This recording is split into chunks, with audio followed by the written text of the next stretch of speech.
Hello, my name is Aaron Park. This is 7th grade, lesson 36.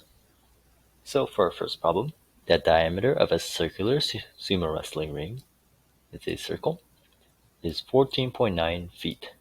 What is the area of the sumo wrestling ring in feet squared? So our diameter is given, represented by this line across the middle.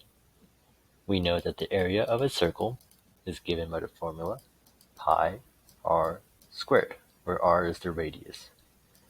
The radius is the distance from the center of the circle to the edge, and the radius is half of the diameter. Let's rewrite this using what we know, diameter over 2, or 1/2 diameter, squared. Now we plug in our diameter, which is 14.9, and we're left with this admittedly quite nasty looking equation, or expression. Now you'll note that the answers are in decimals to the hundredths place. Sometimes the answers will be in terms of pi, which will help because you don't have to multiply everything out as much, but in this case they aren't, which means we're going to need a calculator. Because pi is a rational number, you can't really represent it. You can, to the best of your ability, try. For example, 3.14 is a good approximation, but considering the level of accuracy all the way to the hundredths, it's good to use a calculator. If you punch all of this into a calculator, you should get about 175.37-ish if you round to the hundredths place, which is answer choice C. And the unit is feet squared, as they asked. Now, what is the circumference of a circle if the radius is 6 inches? Well, first of all, you'll notice that the answers in this case are in terms of pi. So, this will make it easier for us. We don't need a calculator. The radius is 6 inches. The circumference is the length of the edge, the distance all the way around, if you kind of thought of it like that. The circumference of a circle is 2 pi r. If we plug in our r, we get 12 pi, which is C. The radius of a bicycle wheel is 20 centimeters. What is the circumference of the bicycle wheel?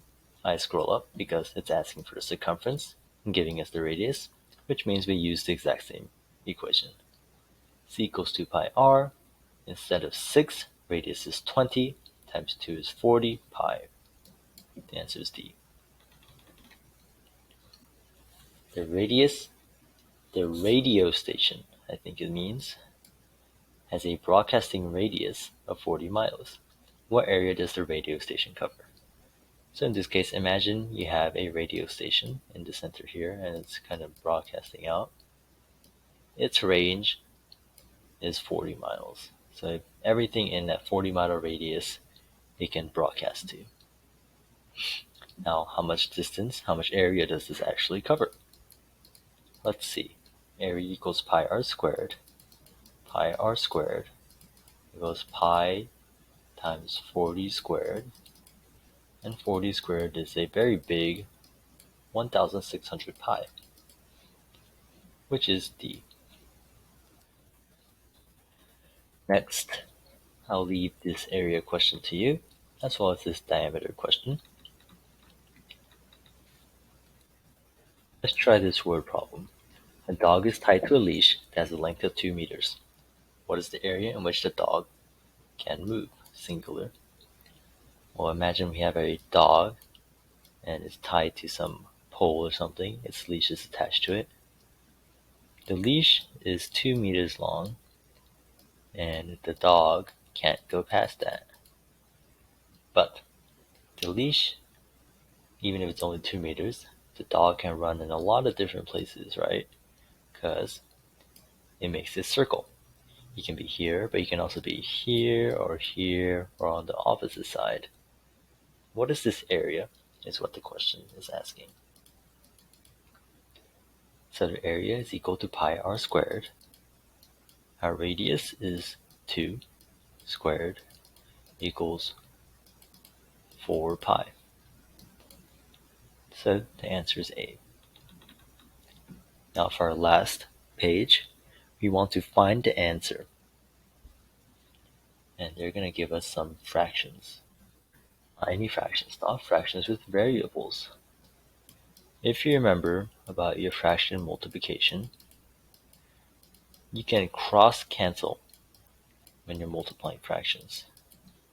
What this means is the numerator of one fraction can cross-cancel with the denominator of the other fraction,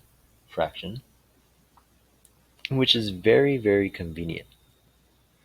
It helps us save a lot of time. Now, here, 7 and 5 are both prime numbers. They have nothing to cancel.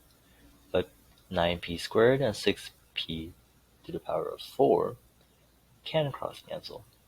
First, 9 and 6 can both be divided by 3, leaving 3 and 2. And then p squared and p to the fourth can both be divided by p squared, leaving 1 and p squared. 3 times 1 is 3, times 5 is 15. If you remember, in multiplying fractions, you just multiply straight across. Numerator, denominator, numerator times numerator, denominator times denominator. Straight across once you cross cancel. 7 times 2p squared is 14p squared. And that should be our final answer. Try some more. 5 over 8q to the 6 times 4q to the 5. You can already see how this will cancel out over 3. 8 and 4 are divisible by 4.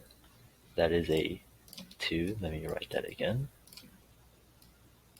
And then q to the 5 and q to the 6 cancel out, leaving q here. So we have 5 times 1, because there's nothing left, there's just 1. 2q times 3, which is 6q. I'll leave the other two to you. Note that these are division, so if you remember how to divide fractions, it'll be a piece of cake. It's pretty much the same. All you need to do is flip the second fraction. Multiply by the reciprocal. Thank you for listening. That's all for this week.